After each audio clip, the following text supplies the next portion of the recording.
തിരയുടെ ഇടയിൽ കൂടെ തന്നെ കടൽ ചുഴി ഉണ്ടാവാറുണ്ട്. അതാണ് ഉണ്ട്, കടൽ ചുഴിയുണ്ട്. കടലിൽ ഇങ്ങനെ അടിക്കുമ്പോൾ നമ്മളെ കൊണ്ട് തറയിൽ ഇടിക്കും, ഈ മണലിൽ കൊണ്ട് ഇടിക്കും. ഇടിച്ച് നമ്മളെ ഇട്ട് കറക്കും. കറക്കിക്കഴിഞ്ഞാൽ നമുക്ക് രക്ഷപ്പെടാൻ പറ്റത്തില്ല. അല്ല, സാധാ മറിഞ്ഞാൽ നിങ്ങൾ നീന്തി അങ്ങ് പോകും. അതൊക്കെ പോകും. എന്തുകൊണ്ടാണ് ഈ കടലടിച്ച് വള്ളം മറിയുമ്പോൾ നീന്തൽ അറിയാമെങ്കിലും അപകടത്തിൽപ്പെടാനുള്ള കാരണം എന്താണ്? കടലിന് പ്രത്യേക ചുഴിയുണ്ട്. ഞങ്ങൾ മുങ്ങിപ്പോയാലും മുങ്ങിപ്പോയി കഴിഞ്ഞാലാണ് ഞങ്ങൾ അപ്പുറത്ത് പോകാൻ വേണ്ടി, നീന്തി പോകുന്നവർ അപ്പുറത്ത് പോകാൻ വേണ്ടി ശ്രമിക്കുന്നത്.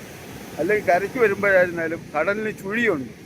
കടലിലെ ആ ചുഴിയിലിട്ട് നമ്മളെ കറക്കും, പട്ടാളത്തിൽ കറക്കും. കറക്കി നമുക്ക് ശ്വാസം ഉണ്ടെങ്കിലേ രക്ഷപ്പെടാൻ പറ്റത്തുള്ളൂ, ഇല്ലെങ്കിൽ രക്ഷപ്പെടാൻ പറ്റത്തില്ല. അതാണ് കടലിൻ്റെ ഒരു പ്രത്യേകത. ഈ വള്ളം മറിയണത് എന്തുകൊണ്ടാണ്? പലപ്പോഴും വള്ളം മറിയുന്നത് കടൽ അടിച്ചു കഴിഞ്ഞാൽ, കടൽ നമ്മളിപ്പോൾ നല്ല ഇതിലാണ് ഓടുന്നതെങ്കിൽ കടലിൽ പെട്ടെന്ന് ഒരാളെ കൊണ്ടുപോകാൻ പറ്റുന്നെങ്കിൽ പെട്ടെന്ന് കടൽ കയറി അടിക്കും. അടിച്ചു കഴിഞ്ഞാൽ നമ്മൾ ആ അബദ്ധത്തിൽ വീണിരിക്കും. വീണ് കഴിഞ്ഞാൽ നീന്താൻ പറ്റാത്ത സാഹചര്യം എന്താണ്? നീന്താൻ പറ്റാത്തത് ഈ ചുഴിയുണ്ട്, കടലിൽ ചുഴിയുണ്ട്. കടലിൽ ഈ കടൽ അടിച്ചു കഴിഞ്ഞാൽ നമ്മളെ ഇങ്ങനെ ഇട്ട് ഉരുട്ടി മറിക്കും. അപ്പൊ നമുക്ക് ശ്വാസം പിടിക്കാൻ പറ്റാതെ വരുമ്പോഴാണ് നമ്മുടെ ജീവൻ പൊലിയുന്നത്. അപ്പൊ ഞാൻ പറഞ്ഞാൽ ഇനി എത്ര നീന്തൽ അറിയാവുന്നവരാണെങ്കിലും സംഭവിക്കുന്ന കാര്യമാണ്. ഈ ചുഴി, ഞാൻ പറഞ്ഞ ഈ തിരയുടെ ഇടയിൽ കൂടെ തന്നെ കടൽ ചുഴി ഉണ്ടാവാറുണ്ട്. അതാണ് ഉണ്ട്, കടൽ ചുഴിയുണ്ട്. കടലിൽ ഇങ്ങനെ അടിക്കുമ്പോൾ നമ്മളെ കൊണ്ട് തറയിൽ ഇടിക്കും, ഈ മണലിൽ കൊണ്ട് ഇടിക്കും. ഇടിച്ച് നമ്മളെ ഇട്ട് കറക്കും. കറക്കിക്കഴിഞ്ഞാൽ നമുക്ക് രക്ഷപ്പെടാൻ പറ്റത്തില്ല. അല്ല, സാധാ മറിഞ്ഞാൽ നിങ്ങൾ നീന്തി അങ്ങ് പോകും. അതൊക്കെ പോകും. ഇപ്പൊ കടലിൽ ഇങ്ങനെ ചുഴി, കടലിന്റെ അടിത്തട്ടിൽ ഇപ്പൊ ഈ അടിക്കുന്ന കടല്, അത് അതിന്റെ ആ കടലിലെ തുമ്പ് വന്ന് വീഴുമ്പോൾ നമ്മൾ അടിയിൽ ഇട്ട് അമർത്തി, പിന്നെ വള്ളം നിങ്ങളുടെ പുറത്തൂടെ വീഴും ആ സമയത്ത്? ഇല്ല, വള്ളം വീഴത്തില്ല. മറിയുമ്പോ വള്ളം നിങ്ങളുടെ പുറത്ത് വീഴത്തില്ല.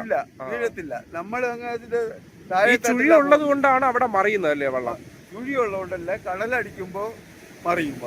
മറിഞ്ഞു കഴിഞ്ഞാൽ നമ്മൾ രക്ഷപ്പെടാൻ വേണ്ടി അതിൽ നിന്ന് ചാടും. ചാടിക്കഴിഞ്ഞാൽ നമ്മളെ ഈ ചുഴിയിലിട്ട് കറക്കും. അപ്പൊ ഈ ചാടുന്ന ചുഴിയിലായിരിക്കും വീഴുന്നത്. അതാണ്, അങ്ങനെയാണ് സംഭവിക്കുന്ന ഈ മരണം.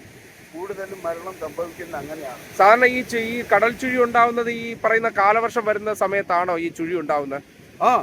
അതാണ്, പെട്ടെന്നാണ് ആ പ്രദേശത്ത് ഒരു ചുഴി ഉണ്ടാവുന്നത്. പെട്ടെന്നാണ് അങ്ങനെ ഉണ്ടാവുന്നത്. അത് നമുക്ക് കാണാൻ പോലും പറ്റത്തില്ല. കടലിന്റെ ഈ ഉള്ളിലോട്ട് പോകുന്നവർക്ക് അതിനെക്കുറിച്ച് പല ഘട്ടത്തിലും അറിയാൻ സാധിക്കുന്നത് കാര്യം. ഈ ചുഴിപ്പെടുന്നവർ രക്ഷപ്പെടുന്ന സാഹചര്യം ഉണ്ടായിട്ടുണ്ടോ? ഒരുപാട് പേരുണ്ട്. നമുക്ക് ശ്വാസം പിടിക്കാൻ പറ്റുമെങ്കിൽ നമുക്ക് രക്ഷപ്പെടാം, ഇല്ലെങ്കിൽ ഇല്ല, അങ്ങ് പോയി.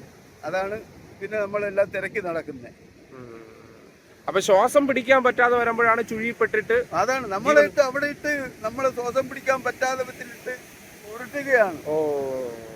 കുറച്ച് സമയം ഈ വെള്ളത്തിൽ കിടന്ന് ഉരുളും. നമ്മളിപ്പോ ചിലപ്പോ ശ്വാസം പിടിക്കുന്നവരൊക്കെ 2-3 കടല് കഴിഞ്ഞാലൊക്കെ പൊങ്ങി വരും. ഇപ്പൊ പൊങ്ങാൻ പറ്റാത്തവര് അങ്ങ് പോവും. അങ്ങനെയാണ് സംഭവിക്കുന്നത്.